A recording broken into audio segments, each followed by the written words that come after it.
Welcome to Book Club The Yappening, a podcast where we discuss every and all things we've read and some of us haven't read, in a safe place where we can yap about life in general. In the description, you'll find links to our Fable, Instagram, and Discord accounts. Please follow for more yapping in different styles. For a warning, we will 100% be spoiling this book, so please pause, go read, and come back to yap. Read the trigger warnings before continuing on.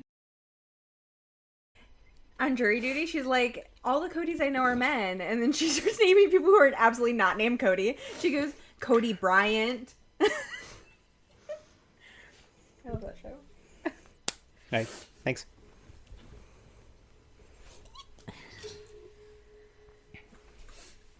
Welcome back to the Yappening. Yabbity yap. It's another rainy day over here. It sure is. It's been foggy as hell. Sure is. What are we talking about? My brain here? Yeah. That's my brain. I'm trying to figure out how to send a goddamn link for this. Whatever. It's fine. You got it? Yeah, I'll just text it to you. Sorry, we're discussing important glasses of business. Yeah. But anyways, while she's doing that, I'm hosting today, so prepare for 2 truths and a lie.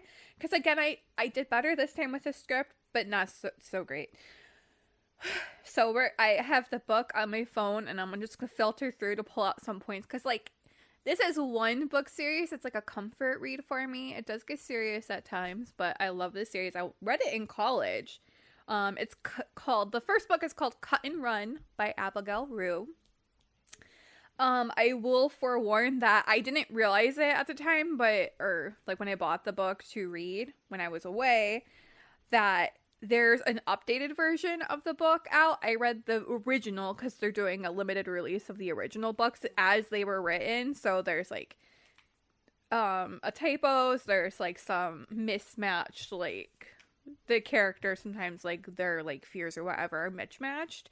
But I believe she could have self-published the first one. I'm not too sure. You'd have to fact check me. I didn't do too much deep diving. But for me, the little mistakes don't bother me at all. I like the general story of it. So, and you guys know nothing about it. And I was just like, you guys better not look up anything because Yeah. I want to tell you about it. Hey, I love being blind as fuck going in. So I'm going to do my best. Let's go. So here, we're going to begin. Okay, and if I mess up any names, I'm fucking human, okay? How dare you? How dare I mess up a name? Okay, so beginning, Allison McFadden is having a fantastic first date, and the man has been nothing but a proper gentleman. Mm-hmm. Great chemistry between both of them, witty jokes, gentle touches, whispered breath, and even at the end of the night, there are no stolen kisses. Ooh. The night has gone so perfectly, it felt like a dream. She decides he has been the most perfect gentleman. What's wrong with him? Suspicious. Right? She invites him inside, not wanting to end the night for coffee or for hinted unspoken activities. He asks if there's anyone home. She admits her roommate is home, but won't bother them. They're roommates. Yeah, they're roommates. He tells her to lead the way. She expected a kiss before they went inside, but he just goes inside with her. Nothing really. So slightly disappointed, but not discouraged. She was convinced the night would still be as romantic as it began. Hours later, as Allison struggled for her last breath, she couldn't help but to wonder if he never kissed her because it would leave his DNA behind. He's saving himself. He's saving himself for marriage. He's saving himself for marriage. His dick, not so much. This is where the story begins. So enter Special Agent Tyler Grady. Dark hair, 6'3", with a frame like that of a lithe large cat. Okay. So, probably how I imagine him is thin but toned, muscular, not I'm a macho man, but tall can take your ass down. Yeah. Not a twig, but not the broadest man ever.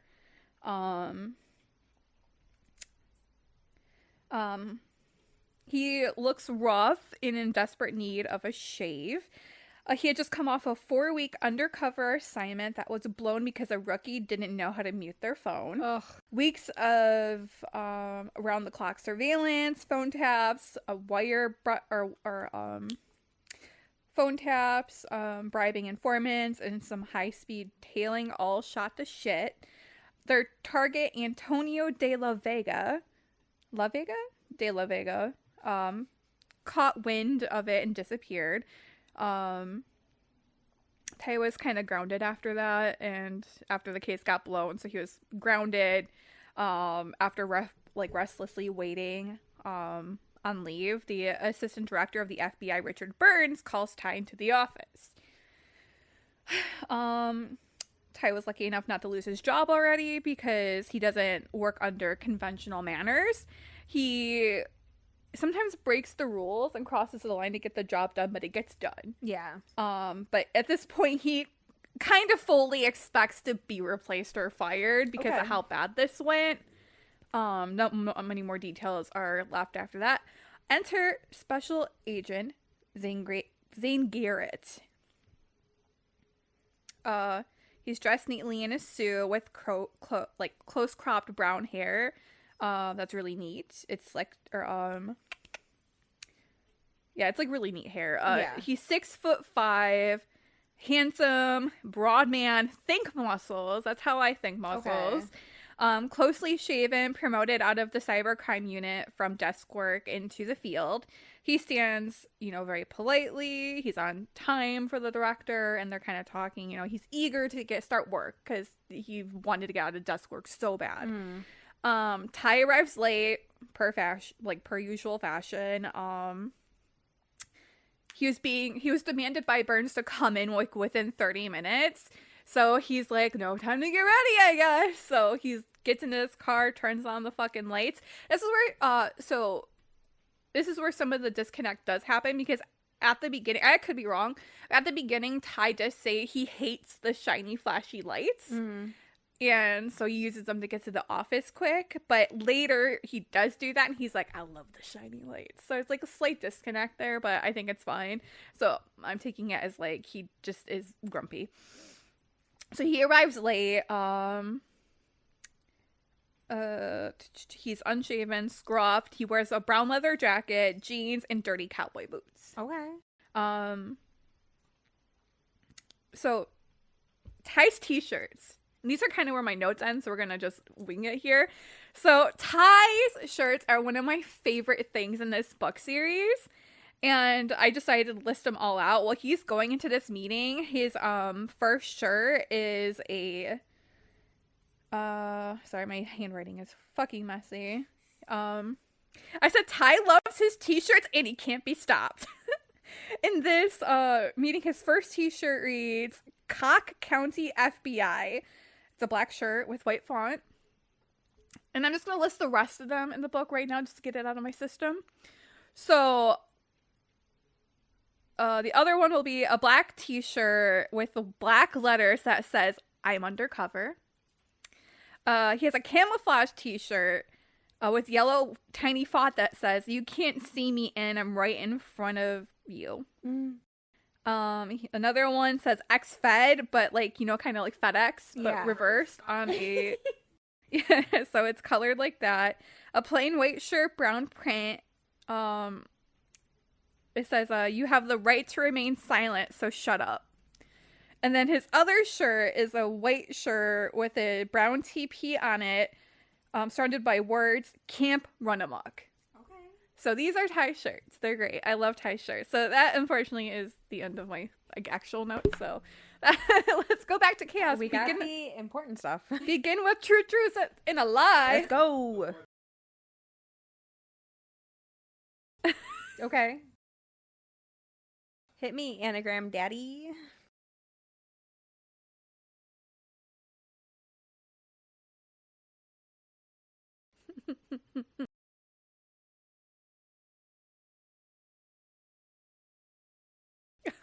Oh my god. A yard with 3 legs in it. Okay, so they're and I'm gonna do my best. They're pulled into Burns's office, and Ty's are grumpy. Zane's really proper, upright. He is, by the book at this point. He's like a model. He would be a model agent if you were to look at him right now as he is. Ty, off hinge, Burns often describes him as a cat with too many lives. Okay. So he kind of teases him because he's like, you know, what would you do? What do you think I would do? He's like, you're going to fire me. Like, this is probably my replacement. And he's like, no, you guys are partners now. Like, Zane's back on the field because he used to work field work before, but he got taken off undisclosed reason as to why right now. He's a loose cannon. He's a loose cannon in a suit. But so Ty's pretty off-putting. He makes snarky jokes. Like, he knows he is so valuable to the point where, like, he can kind of, like, dick around with Burns. And he doesn't call him by Richard. He just calls him Dick. And I know Ty's not just calling him Dick because it's a nickname. I think it's literally just to be an asshole. Because that's Ty. They call so they're in, where is the FBI location? Virginia. Yeah, so in Virginia, I think he's in Baltimore. That they like live in like Ty definitely lives in the Baltimore area. So the tri-state murders are in. Oh, okay, so sorry. Back it up. So the first murder that we talked about with Allison, it is categorized underneath a serial list of murders, called the tri-state case, and one of the reasons why they do that is because the FBI agents they sent there before were murdered in their hotel room, and they can't. There's like no besides for like trinkets that are left behind, there is nothing similar to all of these murders. Okay. So there's not like if it's like the, you know, race, it's not gender, it's not like the situations aren't the same. Each body's set up differently. Yeah. Each body's killed differently. So like kind of like Hannibal. Yeah, and they have no connection. They can't figure it out. So Ty's a profiler, and he's very smart. I will say later you find out that Ty is another reason for his shirts. Ty is an ex-recon Marine. Okay. And they had a mission that they went on that went super fucking south that they got discharged. Okay. And not necessarily because they did a bad job, but because of the mental ramifications is what I get from that. So that's why him and his, like, group got discharged. And he just ended with the FBI. Because, you know, hey, I need work. He likes to be busy. He's a fidgeter. So his legs bouncing, everything. He's always wound up. And his shirts, all of his shirts are gifted by his recon buddies. Which they do come up in other books. So, like, I love his recon buddies. So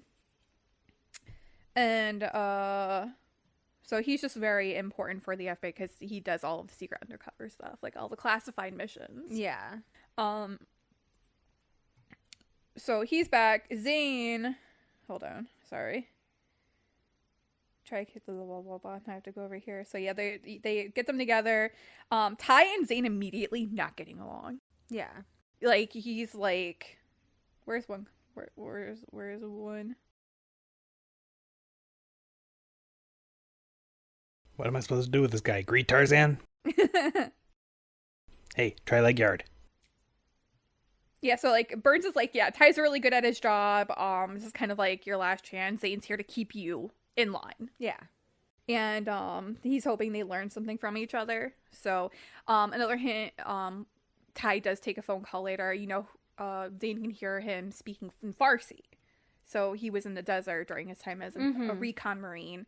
And Zane speaks very fluent Spanish. So they like make that kind of thing when he hears Ty take a phone call in Farsi, which is one of his recon buddies, I believe. So Zane hates the way Ty acts. Like, he doesn't care. He's pretty messy. He's like disregard for the rules and any type of authority. He's just like, you know, A loose cannon. A loose cannon. A loose cannon. So he's definitely a loose cannon. And Zane, Ty thinks Zane has a stick up his ass.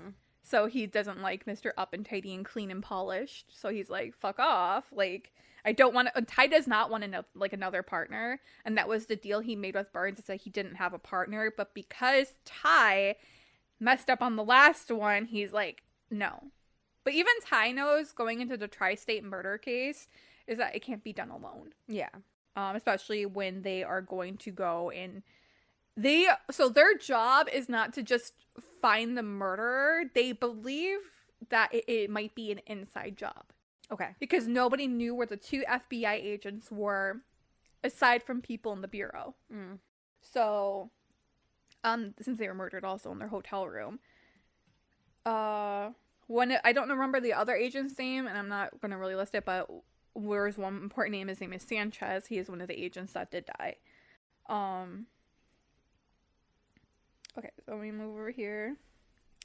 So yeah, they like get together, first start talking about before they fly out, and they just kind of like talk, like Ty's like looking over all of the notes and stuff. He gets super engrossed in it. He realizes there's no MO to speak of, and he finds it so interesting.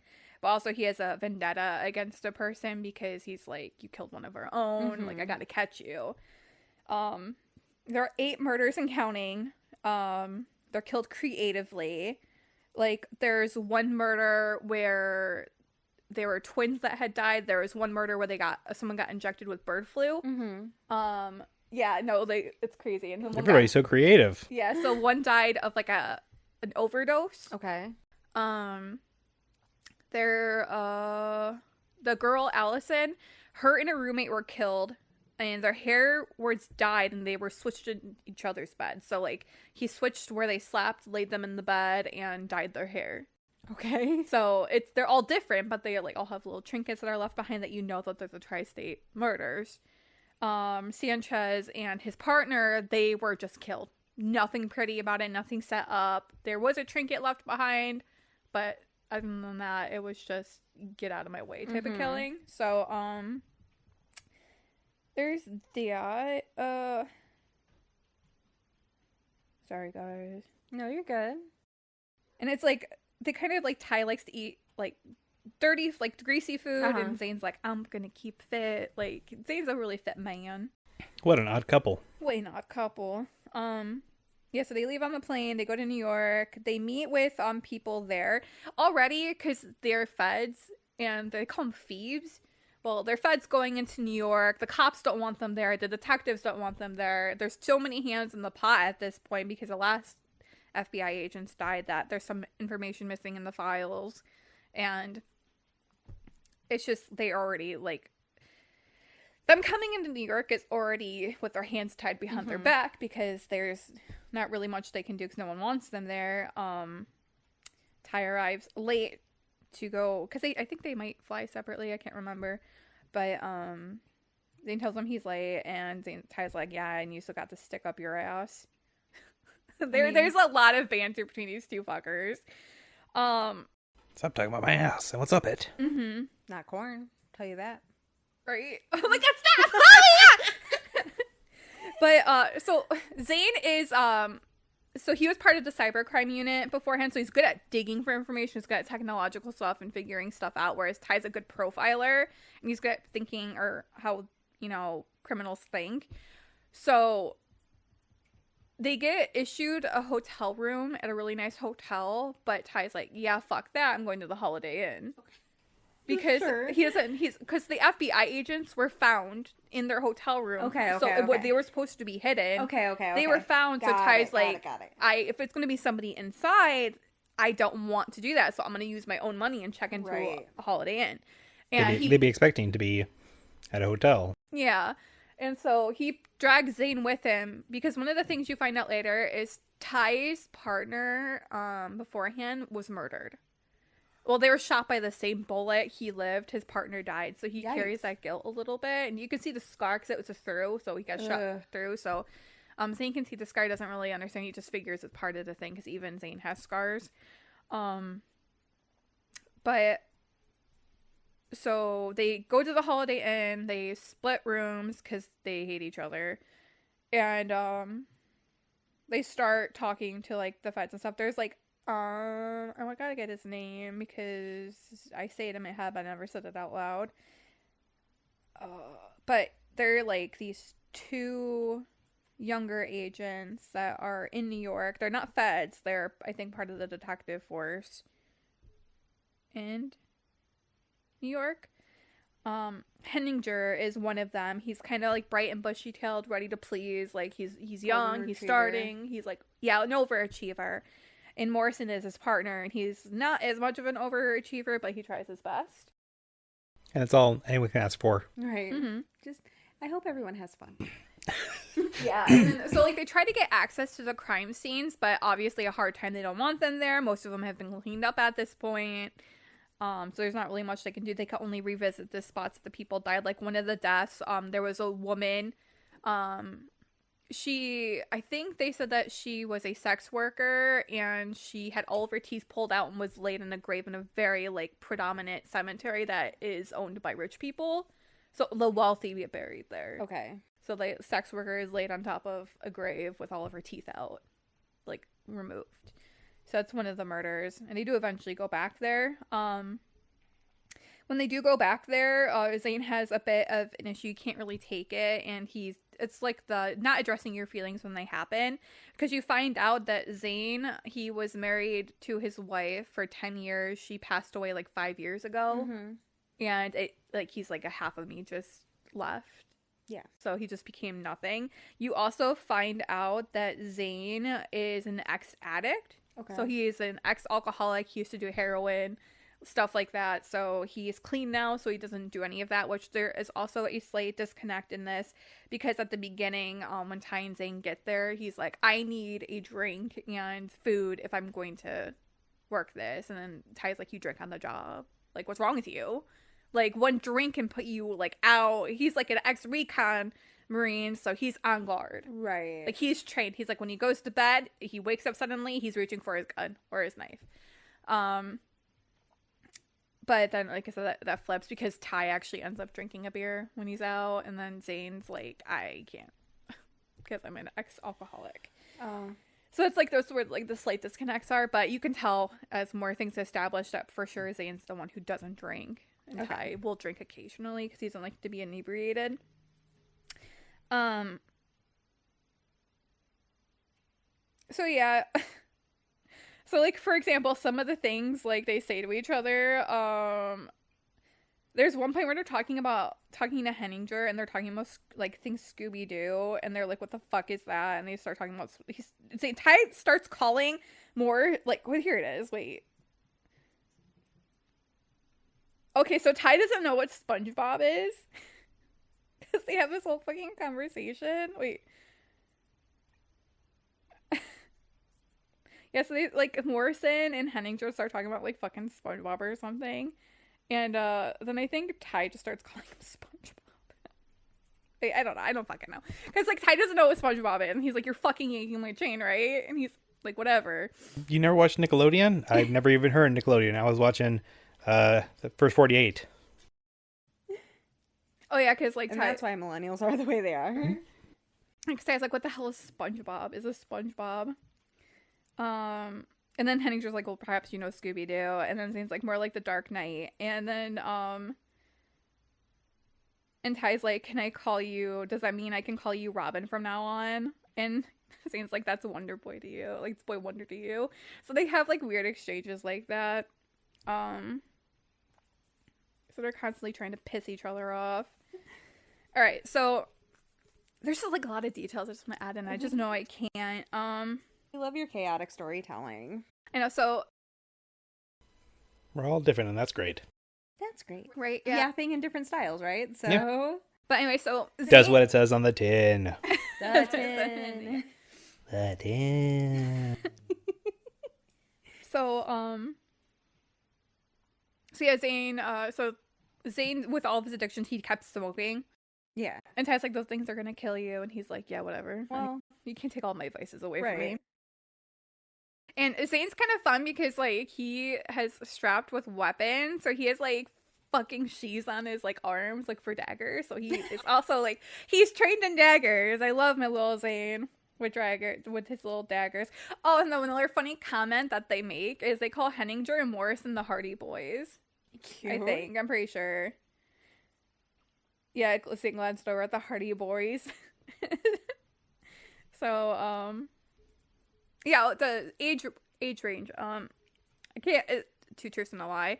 I know Ty's in his 30s, like probably 34 around there. Zane's in his 40s around there. So just to give you a context of how they look.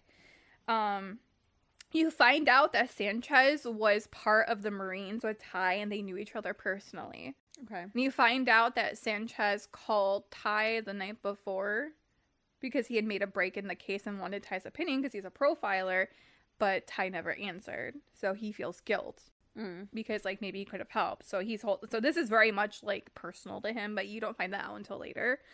So at this point, they cannot figure out, like they do see some of the crime scenes. They can't really figure out what the MO is. Like it all is too random. Ty is bothering Ty. I'm looking for things.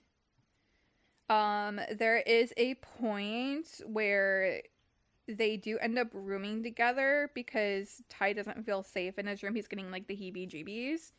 And it's best that they stay together because of, you know, the 2 agents before I got murdered. So Zane agrees. There's a point where they're kind of so riled up by the thing. Ty's like, I need to go fucking out. Like, 'cause when they fly there, so Ty's a great flirter, by the way. He's fucking great at it. So there's a I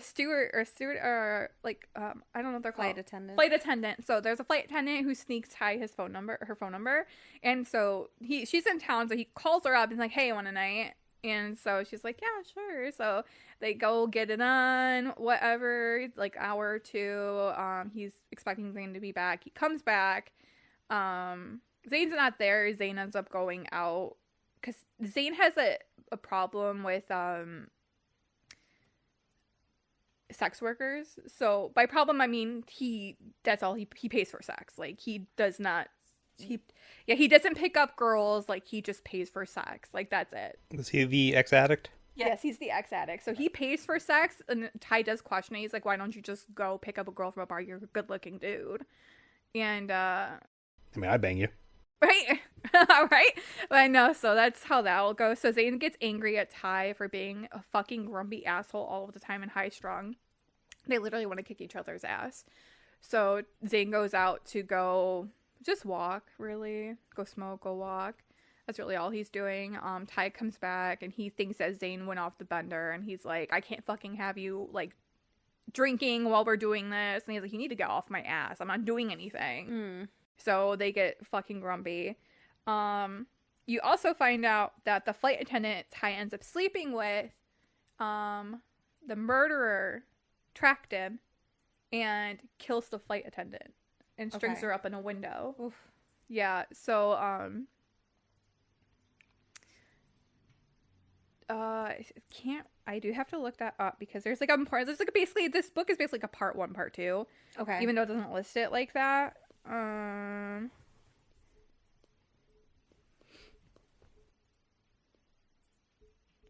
Jesus Christ. We're gonna retell this to my best abilities. There's so many details.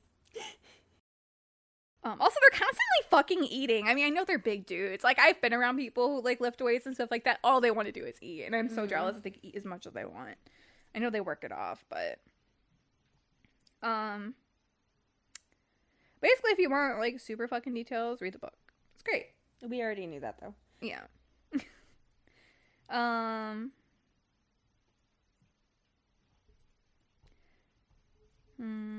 Oh, yeah, so the bird flu. They start talking about the bird flu case because they can't figure out what the fuck's going on. All right, I'll just do my best. I keep saying that. There's too many details. You're doing good. Thanks. So,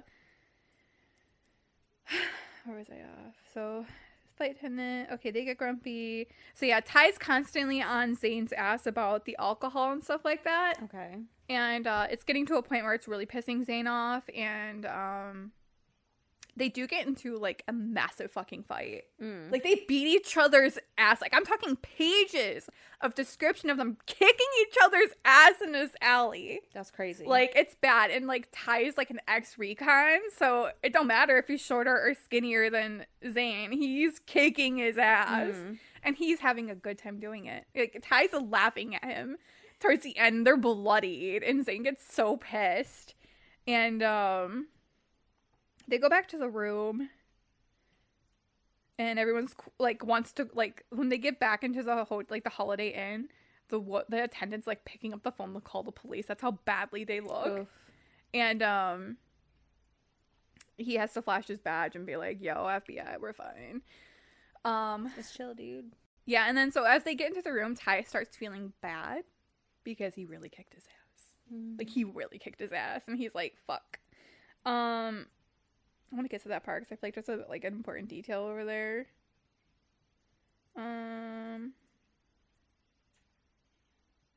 Pause. We can edit this out while I find it. Brittney, do you want me to censor your bare feet, and we'll put the No, because you know what? You can't pay me to wear socks in the summertime, so might as well get them dogs out now. Wiki feet, here we come.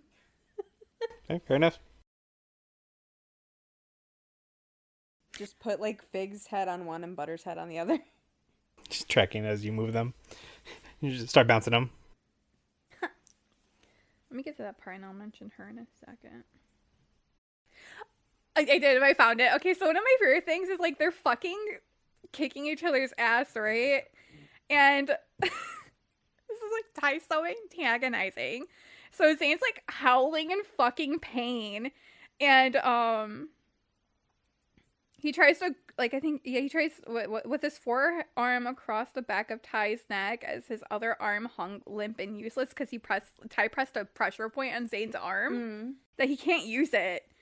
And Ty's like, got no idea what you're doing, son. So he's just literally antagonizing Zane as they're fucking fighting. And side note, because before this, they meet another profiler that Zane is very much aware of, because Zane's also attractive. It's also hinted that he's also, had sex with Serena. And she doesn't like Ty Grady. She knows who he is. She is honest. She's consistently jabbing him and saying that he gets his partners killed, basically, before Zane knows about the true story behind Sanchez and his relationship. Like, well, Ty's, like, friendship.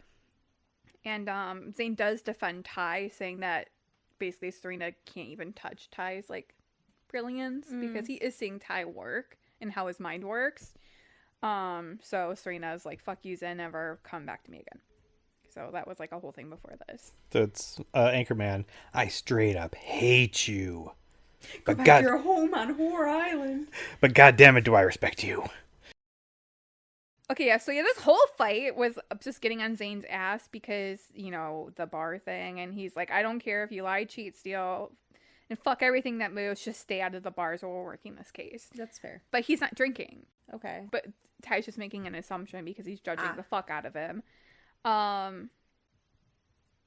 so Ty feels bad that he kicked his ass. Also, Ty saying, whine about it, son, it'll make it go away, like the pain. It's like, bite me, asshole. That's no.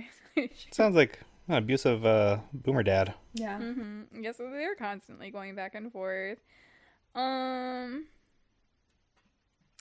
Ty's like, hey, Garrett, you need a hug? Do you need a hug? Like, type of shit. I fucking love their banter. It's like, I won't tell anyone, you can cry if you need to. So that's how much Ty antagonizes him. Okay, so, they're bantering back and forth, this and that, they're angry with each other, Ty's on him about his fucking alcohol. But, here's the thing. A few times, Zane and Ty have both admitted that they're attracted to one another. Oh. In a weird way. And Ty's like, I can't expect him to be bi like I am. Plus, I don't want a relationship anyways. Plus, he's a fucking idiot. But he is hot. Type of thing. He's like, he's hot, but he's dumb. Well, type that's thing. Most men, is it not? And Zane's like, same way. I'm like, he's smart, but he's a fucking asshole. But, he's hot. Daddy. Yeah, so they get on all about that. There is a part where, anger riled up. I forget who initiates it, but there is a kiss involved. Ooh. There's a kiss involved. Oh, Jesus Christ. Oh, shit. Hold on. I'm reliving some great moments here that I cannot disclose because, we're not on the smutting. Yeah, they're spicy. Motherfucker.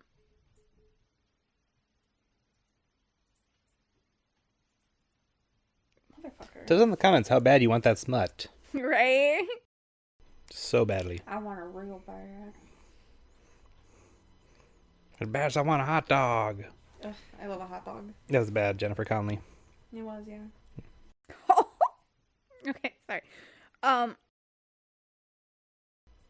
more Holly Hunter than Jennifer Connelly. I don't know who that is. Mrs. Incredible. Huh. That ass though, huh? Oh, okay, sorry. Okay, I think this is the right scene of events, so I have to backtrack a little bit. So Zane goes down into... So Zane's missing files. They need files. They're very important. They have just gone missing. So him and Henninger go down into the thing. They don't know where Morrison is. Henninger is looking on the computer for the files. There's something rigged in the computer. It explodes. Oh. So Henninger gets hurt. He gets rushed to the hospital. Ty scoops up Zane and gets the fuck out of Dodge because he's like, if they put you in a hospital, you're out of the case. Yeah. So he doesn't want that. So he takes Zane back with his like marine skills. He's on the bed with him, pulling like shards of glass out of his back. That's where things start getting spicy because he goes to the shower and Ty helps him, and then Zane decides to pull him by his waistband to give him a little kiss. Ooh. And so they start getting like really heated. Now Zane really wants him, and he's like, Ty's like, I don't bottom well. So Ty's like, You just haven't had the practice. Basically, that's what Zane says. He literally is in there. He's like, you're still doing it. I'm a good teacher. Yeah. So Zane Zane gets what he wants. He's on top of Ty. Ty doesn't want to admit that he likes being dominated a little bit, but only by Zane. Zane's pulling this out of him. He's like, boy, okay, maybe I like it. Yeah. And then it's like the best stress reliever for them at that point. So they do the do. They don't talk anymore about it, and they, do it again in the middle of the night. But this time, Ty tops. And so that's mentioned. It's very detailed. It's very juicily detailed. So yeah, they wake up. They don't really talk about it. Ty, I do have to read this. Well, I'm not gonna read it, but so Ty's feeling awkward now. His kind of sassy behavior is kind of diminished because he's like, "What the fuck happened? Like, I let myself I crossed the line too far." Yeah, because he's very much like, "Fuck." He doesn't know what to say, so Ty's just like, my ass hurts in casual conversation just to make like a type of joke, and Zane doesn't know what to say because he's also as like flustered. So they leave to go start doing more investigating, and he feels kind of, Zane doesn't like, feels bad because he's also going through the emotions. So to make Ty feel better, he's in the elevator with people. He's like, Ty, my ass hurts too. Well. And so what a bonding experience. Ty just says okay and tries not to laugh. And so they go about, their business. They just try to ignore it. It's really the only time to do it there. So a few things later, I could be missing details, but they're still not getting anywhere with the investigation. And they go to the FBI building to finally debrief and all that stuff about what happened and why they left the scene the way they did, because they didn't want their location disclosed or whatever. When they go back out to their car was rigged and it exploded, and Ty was very close to it. So Ty's on the ground. He hurts his head. Zane also tries to get him out of there because he's like, same thing, like, you're not safe in the hospital, they can get you there. Yeah. Type thing. So he brings them to their actual hotel bought by the FBI. Because he's like, at this point, they know we're not staying there, so they would expect that we would go there. So he goes there with Ty. He needs to go get their stuff, and Ty's like, don't leave. He's like, I'm going to go with you. Do not leave. And he's like, yeah, but then he fully intends to go without him. Mm-hmm. So he drugs his, they get food. He drugs his, drink with Benadryl, basically. And Ty's really sensitive to drugs, but Zane doesn't know this. So he gives Ty, 3 or 4 fucking Benadryl. And Ty's, out. And he wakes up. And he's like, that mother, because he throws it up. And he's like, I need to go, like, get into the bathroom. Zane's there already.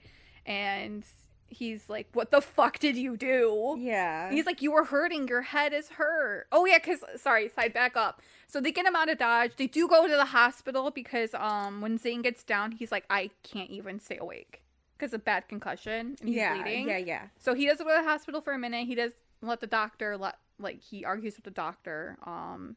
They keep him there for a little bit. This is like a few weeks of them being there, like this whole exchange.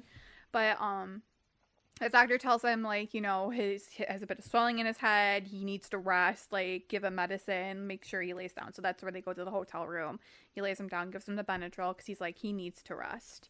But Zane does feel guilty, so he ends up not going to go get their stuff. So he did that at least. But then Ty's like, you fucking drugged me. I actually trusted you, and you fucking drugged me. Do not do it again. Well, and Zane expected to get hit by him, but since Ty's like feeling like kind of like emotional with Zane, kind of like, he's like a little bit calm. He's like, promise me you won't do it again. And Zane promises.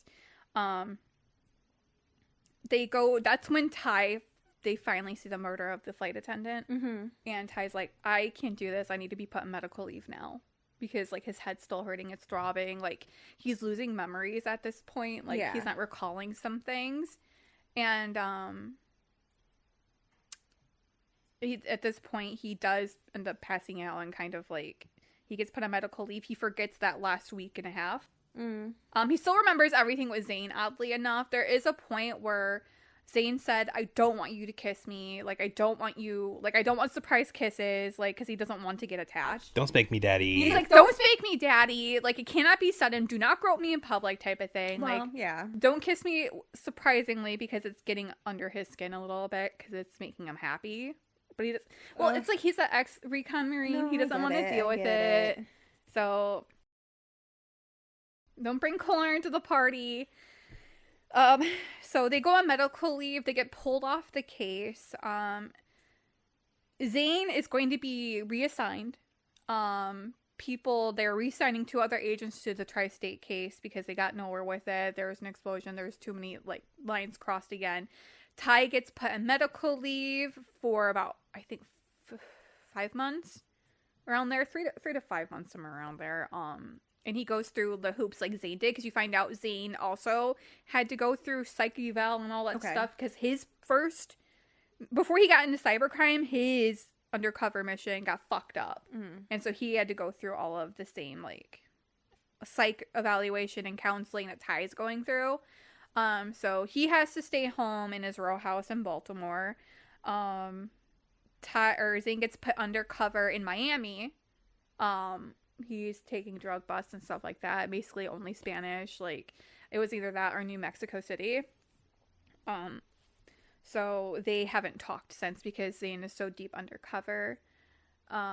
Ty's brooding at home. He's bringing home a bar chick every night, like, fucking drinking, smoking his fancy-ass Cuban cigars. He collects fancy-ass Cuban cigars. And suddenly, after those, like, 5 months or so, whatever, Burns calls Ty back in. He's like, have you been following the tri-state case? And he's like, no. And Ty shows up, like Zane did the first time. He is very much in a suit. He's clean-shaven. He's good. Like, he looks good. He's not fidgeting. He's rested. Burns calls Zane back. He's like, you're not going back to Miami right now. I need you back here. Zane comes back. He is a motorcycle riding baddie currently. I'm going to back up a bit. So during one of the events during the tri-state case when they were on it before, Ty had a brown leather jacket that was his favorite. It got ripped because of a tussle with something. I forget what. But it got ruined, so he goes to buy a new leather jacket. He hates it because it's black, and it smells like, he says it smells like cow, like fresh cow, basically, because it's like fresh leather. Yeah. So he hates the smell of fresh leather. That's crazy. That's insane. That's like when people say they don't like the smell of coffee. I'm like, that's one of the most pleasing things in the world. Yeah. What do you mean? So Ty's, well, I think, yes, that, but I think Ty's just grumpy that his favorite jacket has a rip in it. Well, I mean, that's fair. And Zane's just like, wear it. It has a rip as character. He's like, I had character before it was ripped. Well, this is Ty. Ty's a bitch. Little fucking whining toddler Put a at fucking times. patch on it. Relax. Yeah, and so he ends up, because Zane's like, I'm gonna go back and buy one, because actually now I want one. And Ty's like, I don't care. I don't want this anymore. You take it. Because Zane's like, they had brown ones there. Why don't you buy a brown one? He's like, they were too small. So he's just crabbing the entire time at the diner when he gets it. So Zane takes the black leather jacket. Fast forward to back when Zane comes back from Miami. He rides a motorcycle. His Ty black leather jacket is completely worn in. He has scars. He has a fresh scar because, his arm got cut open, which his leather jacket got cut open in the arm because he got stabbed by somebody in Miami for something. Zane's drinking again. Okay. So he spent 5 months, drowning himself. Like, not drowning himself, but he'll take, like, a couple shots of tequila when he gets home or something like that. Yeah. And he's taking upper pills. So he's back. He looks like... So there's, like, they switch places when they come back. They switch places.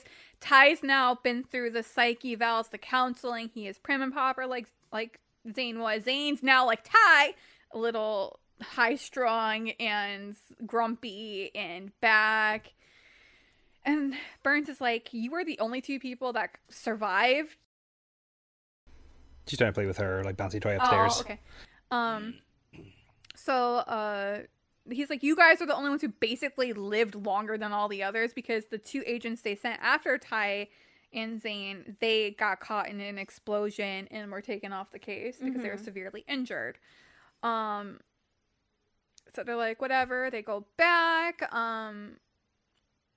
They're, in a weird way, like, they're really excited to see each other, but nervous to see each other. There's, like, this awkward air. You find out... That's just her, like, wrestling She's up so there. excited. Jesus. Yeah. So Zane's like, want to ride on my bike back to you? Because they're in Baltimore. Zane hasn't lived there in forever because he's been in Miami. I think Ty took a cab. He took a cab to the things he had. You'll like him because Ty drinks Mike's Hard Lemonade. Oh, that's cute. Yeah, so he drinks. That's what he drinks. He was drinking and smoking Cubans before coming in to talk to Burns, and it's really funny because since Ty was there early this time, usually he's late, and Zane was actually late because he drove all the way from Miami on his fucking motorcycle. Ty was explaining the rarity of his Cubans to Burns, and Burns kind of thank fucking God you're here, Zane, because I can't do this. Because Ty's just been on vacation at this point. I would rather talk about crocheting than Cuban cigars. Oh my God. Right? And so Zane's hungry. He hasn't eaten since he first started driving, and Ty's like, come back to my house, my row house. And he's like, get on my bike. And he's like, hell the fuck no. So he calls a cab. Zane follows him home. He gets into his row house. He's surprised to find that Ty is neat. Everything is very, his photos are perfectly aligned down the wall. Everything's clean, made up, bed's made. He's like, I did not expect this from you. Yeah. He's like, I'm a neat person. What can I say? So he's learning more about Ty. Because, Ty has, layers to him. So he's very much a hard ass. That's the front that he puts up. But Zane has gotten to see more of Ty's softer side. Because Ty is breaking down around him. Not breaking down, emotionally, but, his layers. He's his seeing walls. different layers. The walls are breaking down, which... That's why he got nervous, because towards the end, Ty was getting very much, when he started losing his memories, he's like, kiss me, basically. So it was, the surprise kisses were kind of, off, because he didn't remember. So he was a lot more gentle with Zane. That's what was concerning to Zane, because it's oh my God, is this, the real Ty? Or, But now that Ty's been conditioned... After his medical leave and his psych evals, Zane is seeing how he looked, because this was Zane before,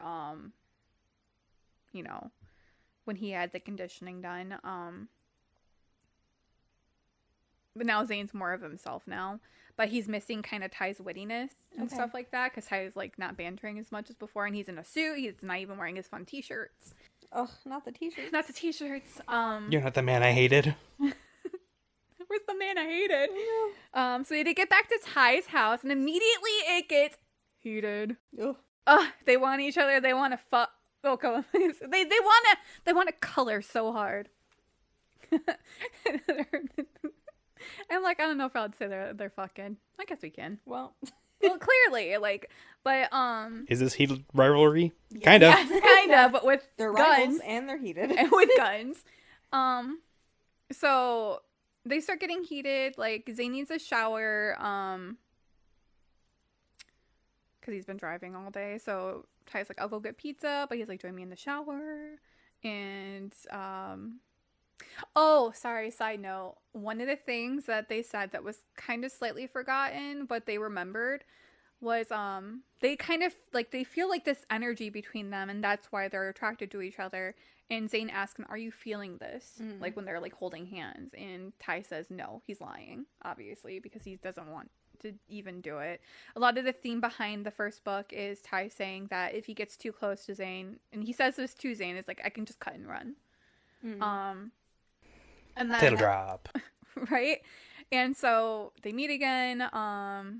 Zane does say that again, he asks if he got his head on straight. Ty's like, not really, no. And he repeats it back. He's like, are you feeling this too? And Ty said no. So, but they know that that's a yes. So they know that they are feeling it. So it kind of makes them a little bit more relieved. But that's when, Ty figures out, obviously, because he's smart, that Zane is drinking again. And so he gets really upset with him. Like, Ty's like short-tempered, so he gets mad at him for drinking, and it ruins the whole fucking mood. So, Zane goes to shower. Well, Zane showers, comes down to fuck, and they eat, and they go to fuck, and he finds out that they've been drinking.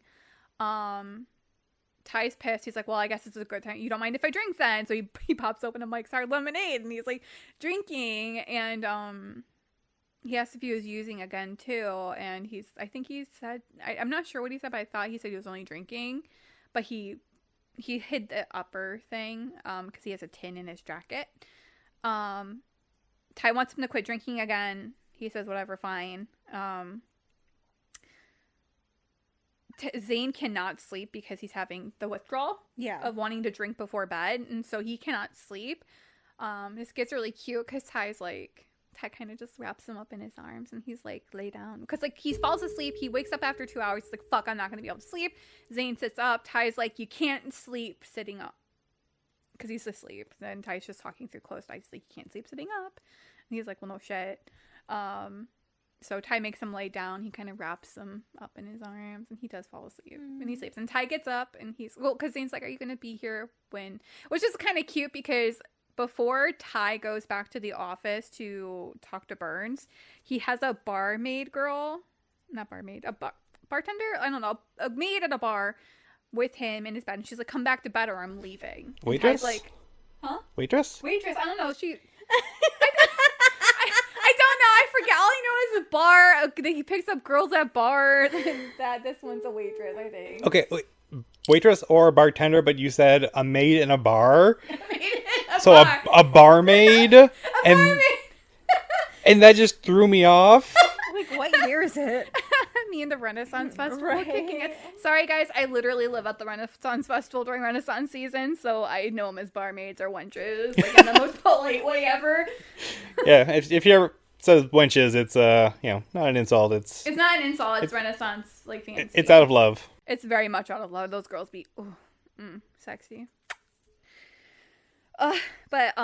So she's like, come back to bed, Ty, or else I'm leaving. And then Ty just smokes his Cuban with his, he's on his balcony with his legs crossed, basically, smoking his Cuban and drinking his Mike's Hard. And he's like smoking out like smoke rings. And she's like, I'm fucking serious. I'm going to leave. And he doesn't move. And then she's just like, fine, bye. So, that's where it's kind of cute where, like, Zane's like, are you going to be here when I wake up type thing? And Ty's like, you can find me on the balcony if I'm not here type thing. So, he does get up before Zane, and, he lets him sleep a little longer because he needs it. I forget what happens, but they do get kind of hot. So, Ty is getting calls from this girl, and he's like letting her, he answers it the first time, and he's talking to her she's yelling at him, you can kind of hear it, and he's just like, yep, Sure. And she's like, are you listening? And he's like, yep. And all while this is happening, he's giving Zane his mouth.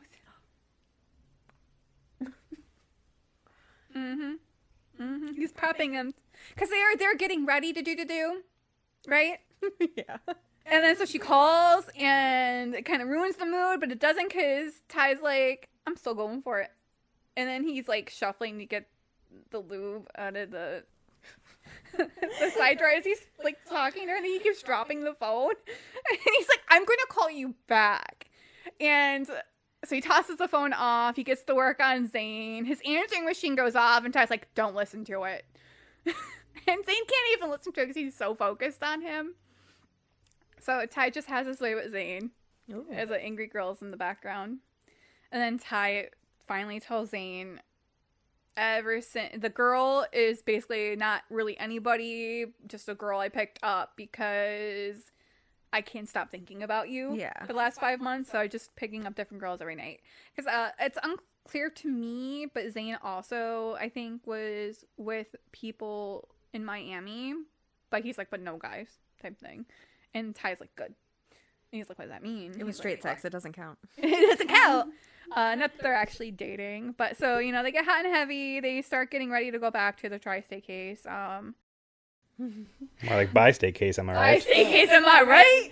But so they get back. Zane's having some... Oh, sorry, son. So many side notes. And that's my counter. I know. How many side notes? So he goes to shower. Ty goes to shower after him. Zane's feeling kind of guilty, but he wants to get rid of the uppers before Ty has a chance to see them, because he knows Ty's going to be pissed. Wow. Yeah. And so he gets them out of his pocket. He doesn't even know that Ty got suspicious and followed him downstairs.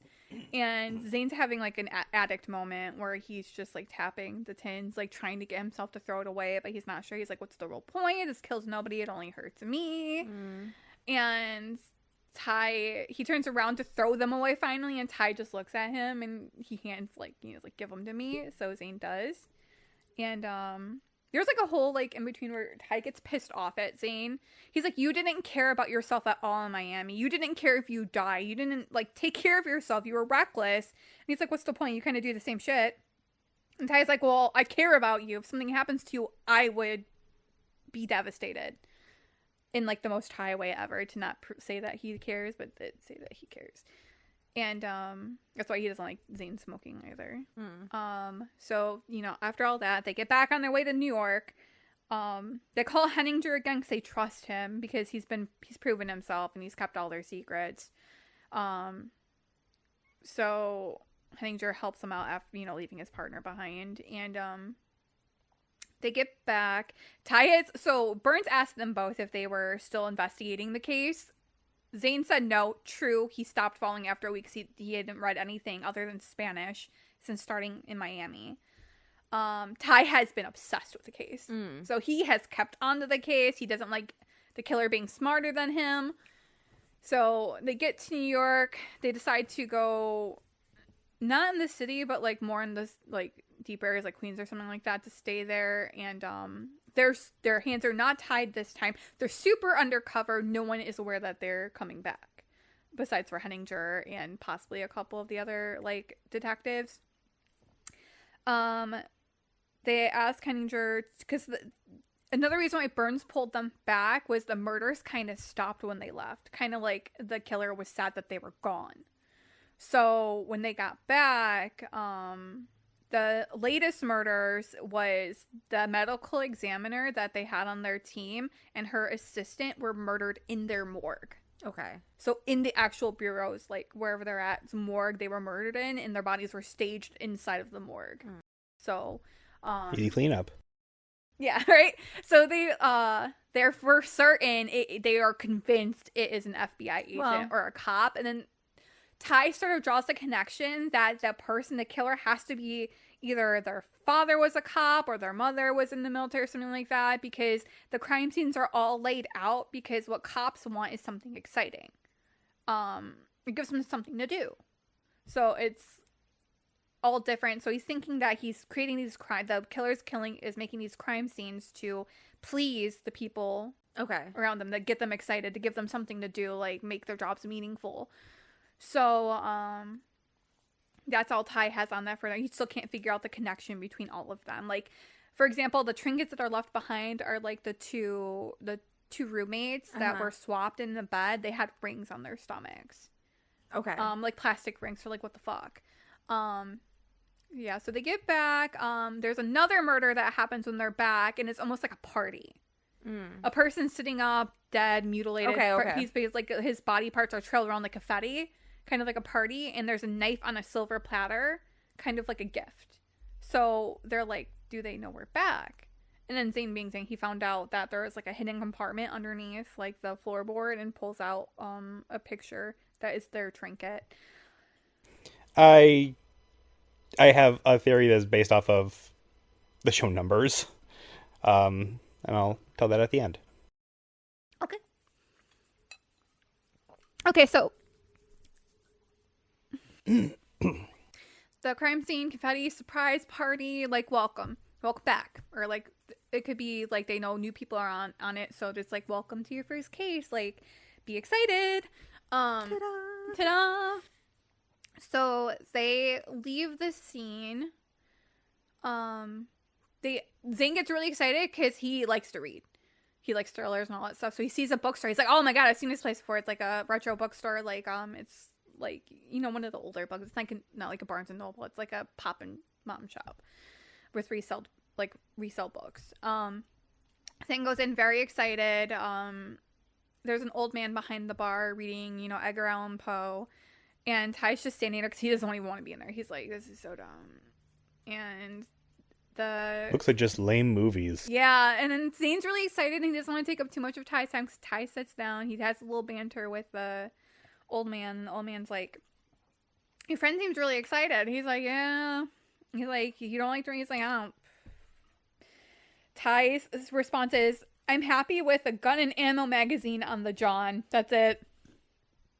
That's one of his thought processes. He's like, that's all I need to be happy. I don't need a book. That's crazy. Yeah, and then Zane just loves reading. So Zane tries to be quick about it. He comes back, but Ty kind of like smiles because he sees how happy Zane is. And when Zane comes back, he's like, I promise I'm done. Ty's like, we have some more time. Go on. He's like, thank you. So he goes off to look at more books, and I forget what tips Ty off, but he starts thinking about the murders. They found a connection before they left the last time. They were getting really close. So as part of the files was they realized the person would have been part of this school or something, that the murders began earlier than that. And a lot of it was related to, it was like a nickname, some guy named Poe that died. And, he used to go and drink on Edgar Allan Poe's like grave. And I guess in Baltimore, it's a thing for there to be Edgar Allan Poe themed things. Like the Ravens are named after the Raven from Edgar Allan Poe. So you start... What?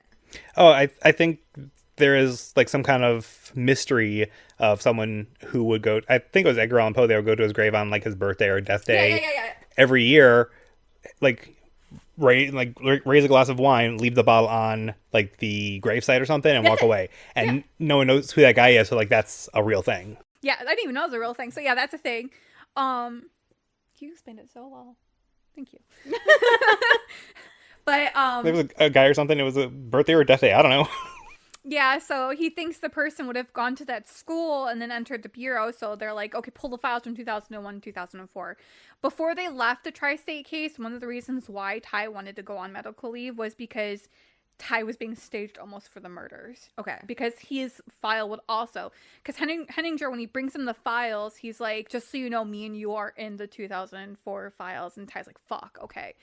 So it could be very relatable. Mm-hmm. So they're in the bookstore. Ty's thinking about all this Edgar Allan Poe stuff. He asks the old man, he's like, hey, can you talk about these with me? And you come to find out that they start drawing connections, that the murders are related to Edgar Allan Poe. Okay. So you have the Raven, bird flu. You have, so I'm gonna, we can pause right here so I can pull it up, but it is actually, like, so cool. Actually, I can search this.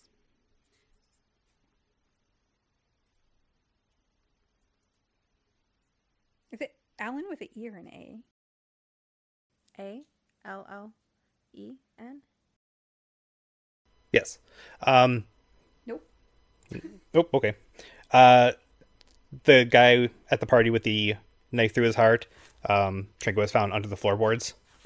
Telltale Heart. Yes, that. Oh my god, you're so smart. That's the only other one I know that other than the Raven, because I'm thinking about like two girls swapped in their beds with like their trinkets left on their stomachs. Yeah, that. I'm not sure what that one is off the top of my head, but also Edgar Poe hated his middle name was Alan because Yes, it was that I know. related to like his uncle or someone who was like abusive, something wrong with his family. But whoever wrote his obituary Hated him. super hated him. Yeah. So called him Edgar Allan Poe for life. Yeah. And that Rest is in peace, King. like, that's just like so cruel, but also Edgar Allan Poe is a great name. Edgar Poe, not as memorable. Just to cut in, they're excited. They're getting people. They tell Henninger. They tell Henninger to tell the other detectives, so then they know that the place, like the killer's picking the most convenient spot to recreate these moments. So it's like he's not picking it based on the person. He's picking it based on the scenario and how he can set it up. The cops obviously were just killed. Like it was not anything special. So at this point, Ty and Zane do have another conversation when it starts getting serious again. And Ty's like, we can just cut and run again, but this time with each other. And Zane's like, nah, we both can't sleep at night if we do that. So Ty's there for revenge, obviously, for Sanchez and for Zane because he tried to kill Zane. Yeah. And Zane doesn't mind if they finish the case at this point. Well, not at this point. He wants to give some closure, but like there's a moment where they're in a car and they're going to go meet up with Henninger to go get the files that will link everything together.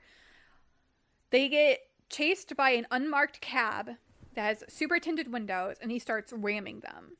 Okay. Like the car starts ramming them, and it's clear that they're going for the passenger side, so they're going for Zane.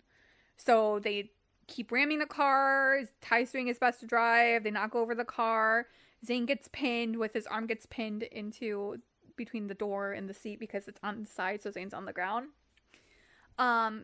Ty can see that the cab is revving to create a long distance to drive right into them, so it's going to be a head-on collision. So Ty's desperately trying to get Zane out. He's like, we got to get out. He kicks the window out. Zane tells him he's pinned. He can't move. Go.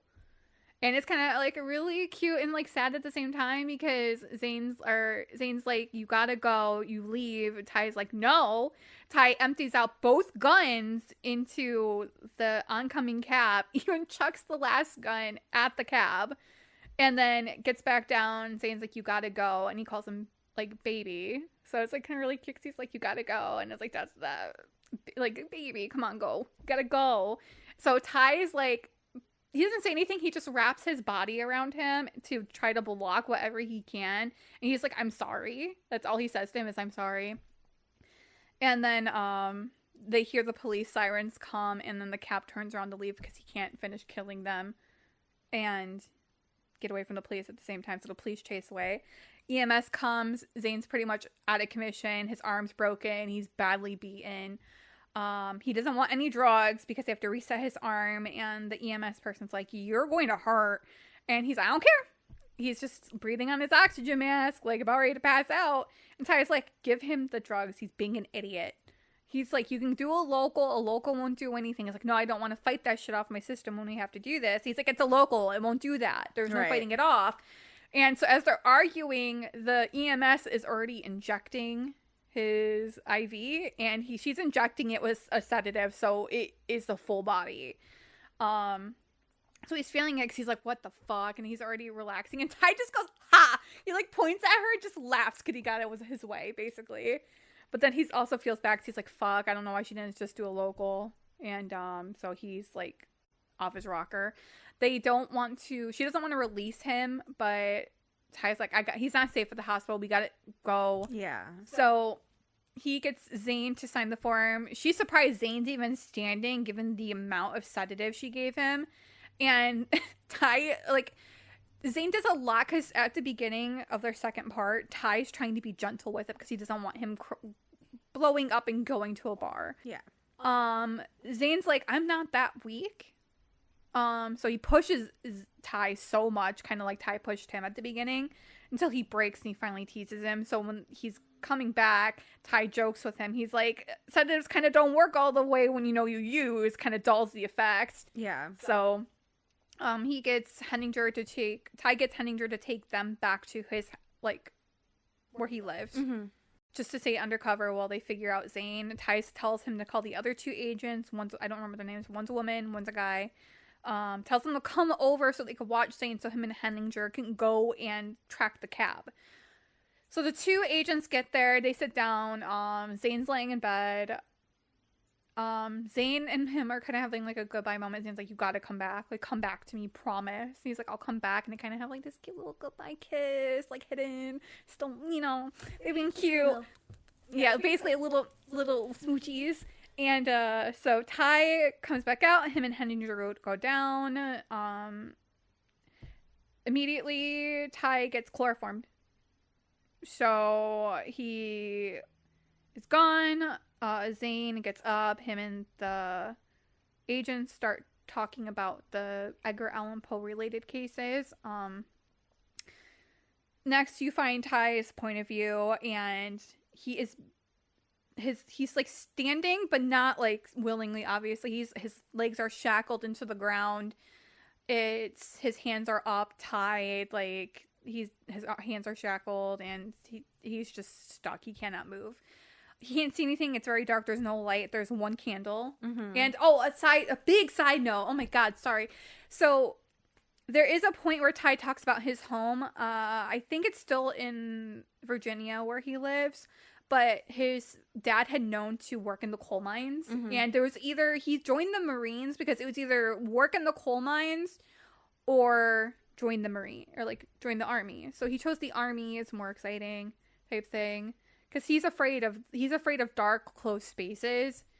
He tells Zane this because Zane's like, what makes you afraid so I can protect you? And he's like, what, protect me from the things I fear? He's like, no, like, help you when you're, like, not protect you from them, but to protect you while you're experiencing it. Like, when you shut down type thing. So he tells him about, he hates closed spaces. Back when his dad was in the mines, he would go down with them sometimes, and they don't really mine in his dad's area anymore, but he watched over the mines, kind of like, security guard. And not a security guard, but he would just watch the mines to make sure everything was fine.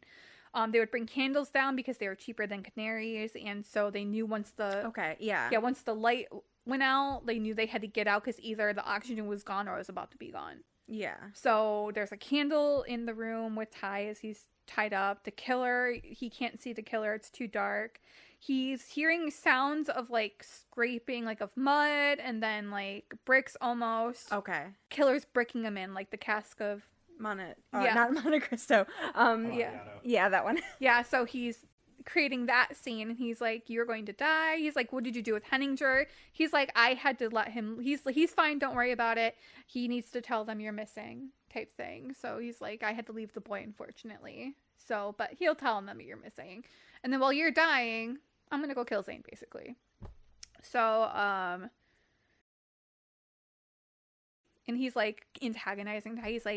He's like, "I'm gonna kill your partner. You're not gonna come back just like you did with Sanchez." He like knew everything about the Sanchez thing. That's where you find out that Sanchez called Ty the night before, and he's like, "You're just gonna abandon him too," even though he's like captured. So he seals them completely in with just the light. The killer throws in all of his suits and stuff and the keys to the shackles right in front of Ty before he steals the last like brick. Ty's freaking out. He hates dark places more, so he hates the mines. Like, so this is reminding him of the mines and the candle too. It's like freaking him out. But he knows once that candle is out, he's done. Yeah. So he is just at this point struggling to get out, but he can't. Flash forward to Zane and the two detectives. They're talking about the case. Henninger comes back. He's hurt. He's like, "I don't know what happened." Like, well, he's like, I saw like Ty get taken out, and then there was nothing I could do. I was on the ground. Like, I got smashed in the head. And then suddenly, out of nowhere, Henninger kills the two detectives. He pulls a gun out, kills them both. He looks at Zane, and he's like, y'all got too close. And so you find out then that Henninger is the killer. Yeah. He's been the killer the entire time. The whole time. But, so he kills the 2 agents. He's getting ready to kill Zane. Before Ty left, Ty gave Zane his gun, his spare gun. He's like, if anything happens, badge or no badge, shoot. And even when they go back to the second time, Burns gives them an order that says make him go away. Kind of being like, I don't care if you kill him. Yeah. Do what you gotta do. Take him in, like, do it later, like you don't want him in alive. He's like, do what you gotta do. So, which heavily implies just fucking kill him, because we, like, disgrace in our, like, division that we can't have this. So Zane with his lovely daggers. Zane and his fucking daggers. Henninger goes to kill Zane. Zane unpops his fucking dagger and shoots it at, like, him, and he gets hit with it, and then that gives him enough time, because Henninger doesn't expect it, gives him enough time to shoot him. So he shoots him in the gut. Okay. So it's going to be painful until he's going to interrogate him for information, because he wants Ty back. Right. Even Ty told Henninger before he got sealed, and he's like, Zane's gonna fucking kill you. Even if you go to Zane to kill him, he's going to make it brutal for you. Right. And he does. He takes the knife that's in his body and he starts twisting. He's like, where the fuck did you put him? Where'd you put him? And Henninger's like, actually, I win. If I don't tell you, I win. But he wants a quick death, not a painful one, so he tries to egg Zane on. But it doesn't work. Zane's kind of twisted. Well, I mean, it doesn't, because he's trying to egg Zane on. It's not really working, but then he decides, you're not going to tell me anyways, we're wasting time, so Zane just shoots him in the head. He's dead. So Zane's panicking. He's like, what? Where the fuck could he be? Where could he be? So he's like pulling the Edgar Allan Poe thing out. He's trying to figure out which one it could be next. He's trying to draw the connections. He's looking at Henninger, notices mud on his, like, shoes. Like, that's not normal. It's not, hasn't been raining.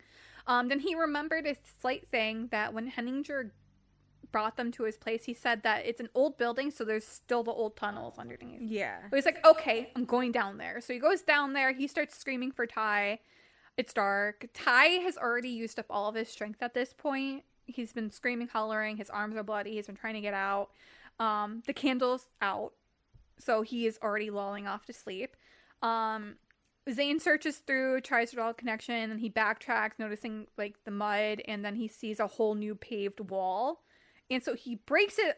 Oh, I'm such a dumbass. Okay, shoot back. I have to shoot back. So after he, like, figures out the Edgar, like, the tunnels, and after he kills Henninger, he's hurt. He can't move, right? Okay. So there's no way. He could barely stand. So Ty had brought drugs from the EMS lady, and they're, like, painkillers. It's labeled that, like, there's an OS on the pill. And he puts it there. Zane's not going to take it. He says to, Ty, and Ty's like, if you ever decide you want to, it's gonna hurt. Like, you're gonna hurt. So in order to get himself moving, he takes, like, 10 of them. He doesn't know what they are, but he takes, like, 10 of them, throws them in his mouth because he's panicking. He chews them and swallows it. And so he's starting to get, like, an adrenaline rush. Like, that's how he's able to get down there and start breaking the fucking wall down. And he's, like, sees Ty. Ty is, like, lulled off, but he's groaning.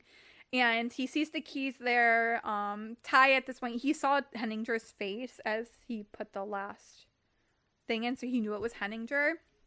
And he knew he was going for Ty, or Zane. So yeah, so he was basically he wasn't really trying to get out to save his life. He was trying to get out to save Zane. Right. But, so Zane breaks in the wall. He gets Ty free. Ty's kind of waking up. And, yeah, Zane's just pulling him out. He's got to get him out. And he's, like, sweating and stuff. He's, like, his heart's, like, racing. At this point, he's ODing. Yeah. And he's pulling up. Ty's figuring out what happened. And he's like, fuck. And by the time they get into the elevator to go back up out of, like, the ground, Zane's heart stops. And so, like, weeks later or something, Ty gets released. They wouldn't let Ty go to Zane while he was also being taken care of. And Ty got released finally, and he went to go see Zane first. And Zane's alive. He looked really sick and stuff. He's bruised, sick, like it's just bad. He's broken all over the place. He has broken ribs and all that stuff. Ty also had broken ribs from like the car crash, but he didn't care. But so he visits them in the hospital, and he knows what's going to happen. They're both going to get reassigned again, but the case is solved, but it doesn't feel like it is. Like, it's a win, but it doesn't feel like it for Ty. Yeah. Zane wakes up, they talk to each other again, and Ty's like, they know they have to leave, and Ty's like, I have to go now, I'm being reassigned now, but call me when you're out, call me when you're better. And Ty then is like, we can still cut and run, we can go off somewhere, open up a flower shop, like, type thing, just silly. And Zane's like, we can't, like, because Zane knows that Ty loves the job, so they worked so hard to get here. They're like, no, just do your thing. And they get sent, they both get released, get reassigned. Zane's back at Miami. It's like another 5 to 6 months pass. Ty's also undercover, was undercover. Then you find him in a bar, and he's like, it's a bar, he knows people, it's near his row house, he's friendly with the people. He still takes home barmaids. Oh, God damn it. Waitresses. He still takes home waitresses. Barmaids. Every time he feels lonely when Zane's not there. He tried to contact Zane, but Zane was already undercover by the time they let him know anything about where Zane was. And so Zane was so buried that there was no getting a hold of him. So Ty's thinking, he left without even contacting me, so that must mean something. So whatever, fuck it. Zane couldn't get a hold of Ty.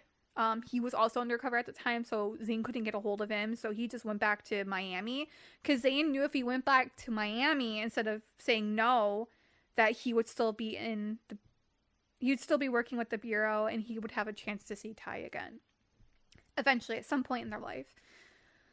So, you find out Ty has broken fingers, and he did end up getting Antonio La Vega from the beginning. He was a mechanic working on, they had recalled a mechanic with a broken hand working on Vega's airplane, and suddenly his airplane goes down, and Ty's like,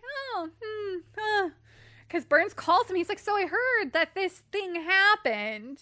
Like, he's pissed off. It sounds like, to me, I can't remember at this point, it does loop back around it somewhere, I think, in the book series, but it sounds like Burns is almost like, so what I hear happened is, get your ass back to the office now.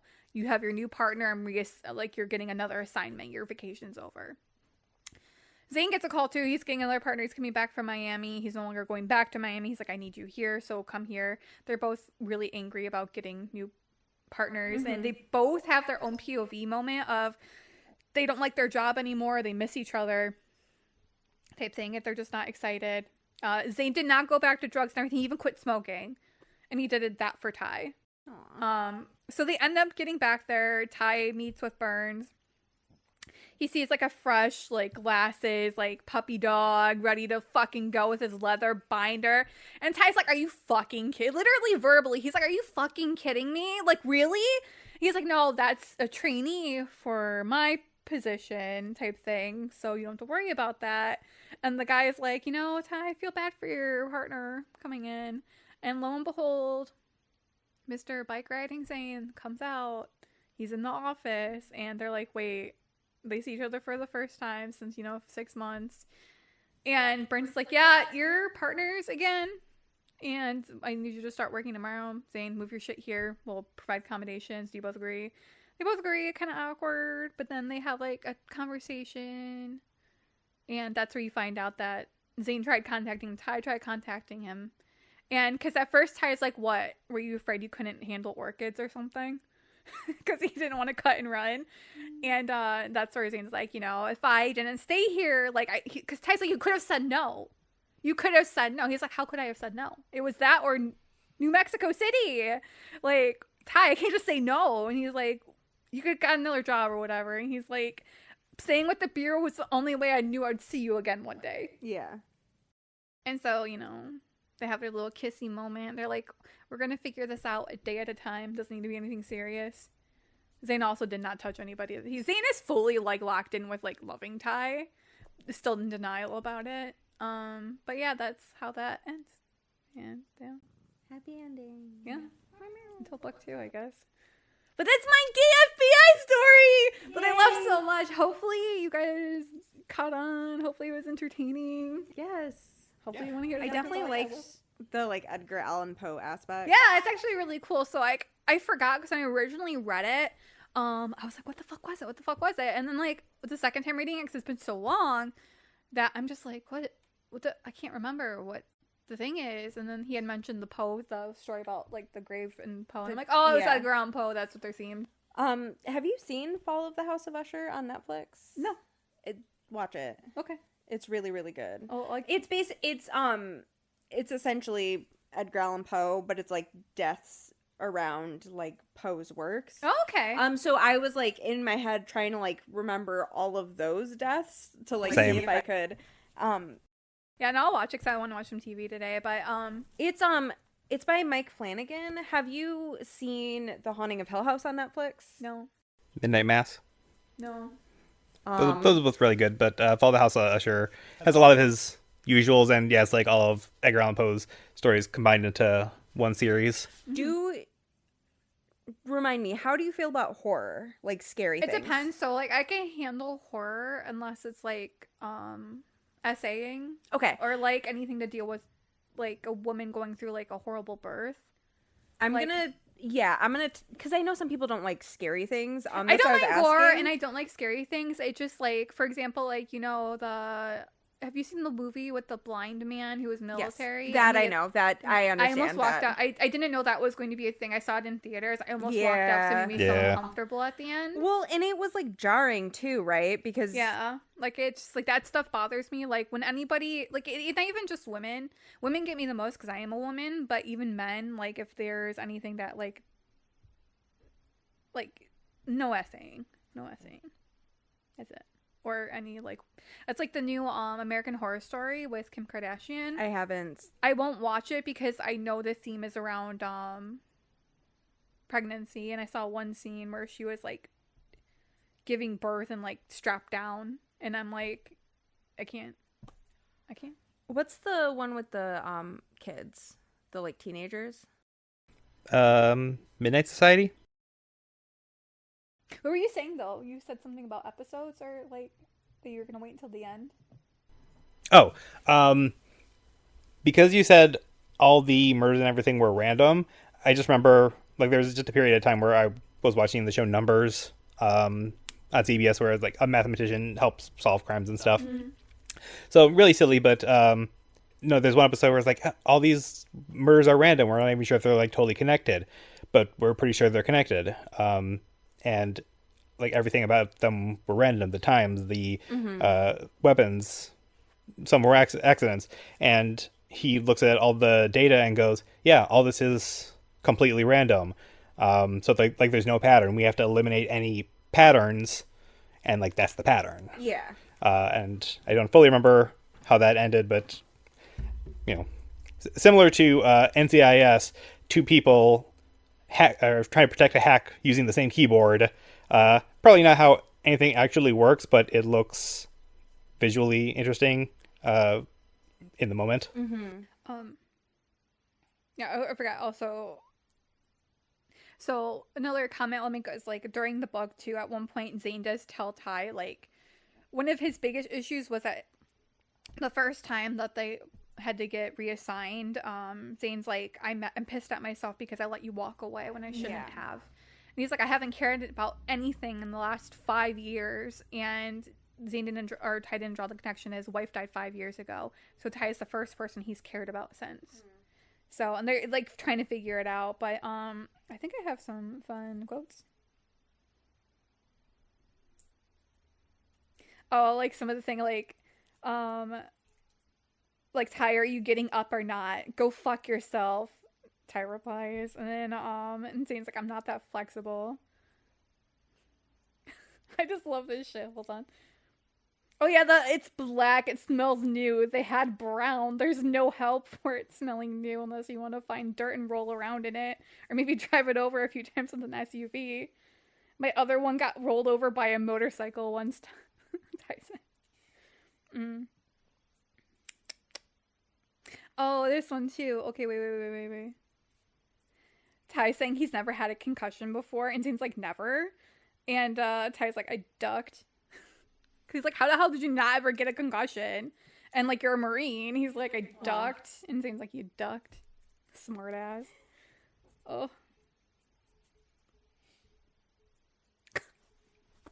I'll share that one for after the podcast. I cannot. No, censor it. Yeah. Try to censor it. Go. All right, you want me? Okay, so this is after, like, Zane, like, this is when Ty is, like, giving him a the girl's calling, and it says Zane lay there just breathing for a while, and finally he smiled, sit in the corner and watch me my mind, because Ty earlier said while he was giving a, he's like, I'm gonna watch you, and you're gonna for me, and I want to watch it. You can censor so that. So it is giving, like, heated rivalry. Oh, it's better than heated rivalry, in my opinion, because it's actually, like, a really good story behind it. Heated FBI rivalry. I'm like, this will also help for June, too, because I'm going to go through all the books. Hell yeah, okay. Because I need to. Because I feel like we needed picks for June. I know I have my 2 picks. This will probably be my own, because I'm not kidding. There's so many different side couples. Eventually, there's, like, a hitman. And then there's, like, more Marine buddies come in, and it's just... Oh, I do kind of like series that like spin off.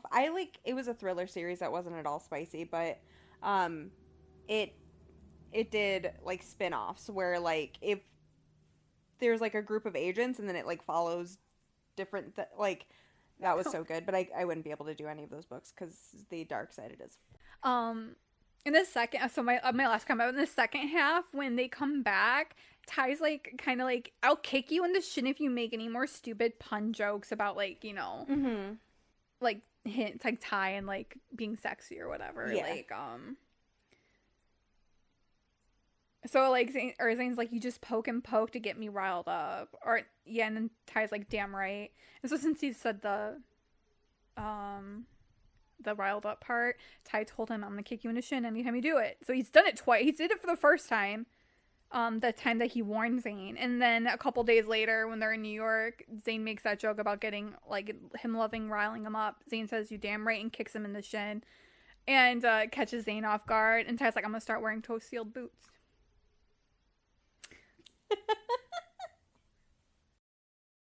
So I'm like, if you ever got bored and wanted to read something so nasty, so audiobooks for these are great too. Good, I love They're that. so good. I would just listen because you like banter. I do. That's why I wanted to write so much, because their banter is great. Like, the banter doesn't stop, but when it stops, it's like serious moments and it means so much more, but they banter. Oh, you banter. That's Cut and Run. And I will continue the series. I'll probably be doing another. I'm still finishing the Hunger Games, but I think I'm gonna be working on this one for a minute. Yeah, so I have 2 cut and run spots on Pride Month, and then Alchemized. I know Nick was part of the Alchemized. Oh yeah, reading. I do Alchemized. So that, and I got to read the. Unless you want to swap Alchemized out for something else, but yeah, I have my 2, and then I did 2 cut and runs, and then we have Alchemized. But we don't necessarily have to do Alchemized for Pride. We can do that whenever, but... Yeah, I got so much gay happening here. I'm a happy lady. Totally different vibes, because mine are the 2 books, the, like, 2 second books in Book of Unnamed Midwife. Those are my 2, like, Pride months, and those are... gay but heavy.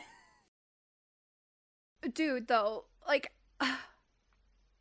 Abigail was before her time, because at one point they were talking about a cut and run TV show, and I'm like, this would make such a great fucking TV show. And now with Heated Rivalry out, obviously all talks have died with cut and run, but I need our podcast to pop off because I need this revitalized. I need people to beg for a cut and run TV show. It's giving, like, Hannibal. I'm rewatching Hannibal right now because I love that Brian Fulmer, whatever his fucking name is, the director of it, was finally said that, yes, there's gay undertones. It's so obvious. Have you ever watched Hannibal, the series? Yeah. Girl, you were talking about how each of the crime scenes was different, and I said, "Oh, like Hannibal." Oh yeah, you did, right? I wasn't sure if you meant just the movie, but No. Also, talk about like side note Hannibal. The fact that there's a different murder almost every episode. I'm like, this ain't real. Like I know it's a story, but I'm like, this is too many serial killers going down. Like, But that's how like procedurals go. Yeah, it's a standard like cop drama, but like also yeah, and like take it as it's a fantasy. It's not really. It's fantasy. Yeah, and it's also like not actual Hannibal. It's like a reimagining of that Silence of the Lambs. Yeah, which I think if they weren't canceled, they were going to touch on Clarice. So I think I remember the next season was either going to be Manhunter or Silence of the Lambs. Yeah, I think so. That was the one that they wanted to do next, but then it got canceled. And they full sent the Hannibal and Willer together now. Whatever way you think that the relationship is. Yap out! Don't get murdered. Yeah, stay yappy. Stay happy. Read Cut and Run. Please read a Cut and Run. Download Cut and Run. Cut and Run. But make sure you get the redone version because they're redone. Okay. Yeah, because there's like the original ones and then there's like the redone ones. What's the difference? Editing. I think editing, but I think some things have changed. Right. You said at the beginning you thought it was self-published, so like just grammar and one stuff. of my friends said it. She thinks that she self-published the first one, which is why there's some errors, which I totally understand. Because as also writing, I will go back and I will fuck things up, like accidentally. But you just kind of know there.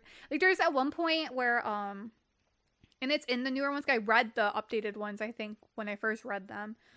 But there's a point where Ty talks. Ty's a Marine, right? Part of Marine training is jumping out of helicopters, I believe. Well, either way, you're a fucking recon Marine. There's not much you're going to be afraid of at this point.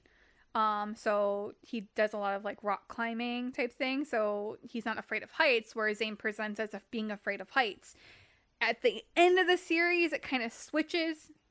Where Zane is not afraid of heights, but Ty is. But Okay. I just, in my brain, I know the logicness of that, so I just switch it back. So it's like little things like that if you read them back to back, you notice it. Yeah. But if you just, I know like some people say it takes you out of the moment, and it kind of does, but it doesn't matter too much to me because like I love my boys so much. Hey, we good? Yeah. All right. I just want to say that the Furious Naughty I was doing a minute and a half ago was when Jessy was talking about just as a writer, you kind of messed up. That was regarding myself. Yep. I've read some of Jessy's works and they are great. I was more referring to mine. You rewrite it and you realize, oh, that doesn't work. So you rewrite it again to make it right. And then it's not good anymore. I do that. Such is the way. Such is the way. It is known. 2 writers. 2 yappers. 2 yappers. To us. To us. Hail ourselves. Nope, that's copyrighted. We're the 3 best friends that anyone could have. Hell yeah, brother. Hell yeah, brother. Yeah, brother. Brother. Oh, okay. There's an ending there somewhere. Oh no, I had one just I gotta send this out, Nick. Yeah. Send us out, Nick. Because of one of them asking the other, "Are you feeling this?" My wiener. I'm sorry. Well, his wiener definitely jumps up, and every time he sees Ty. I'm feeling that. Seriously, if you ever want to read like just something naughty, ooh. Girl, I read naughty all the time. I know you do. I read the second Lights Out. Oh yeah, I saw it on the Lights on, lights in. lights in, Yeah. where the light don't shine. That one was cute. If you like mafia stuff, so Oh, I love mafia. that stuff. one's definitely more mafia. I love mafia stuff, and like I like suspense thrillers for the most part. I Yeah, could be in that the one. mood. That one was definitely like a beachy read. Like it wasn't anywhere near as funny or outrageous as Lights Out, but I would highly recommend you, especially reading Caught Up, because I do think that you. I will would say, like that a my lot. favorite tropes are military and mafia. Okay. I love military and mafia, like, very much. That's why, like, Fourth Wing, I really got into the aspect of the military dragons. I won't say much more on that because I do have feelings, but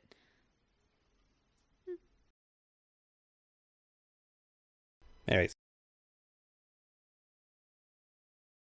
Sorry, trying to build up to it. No. Drum roll.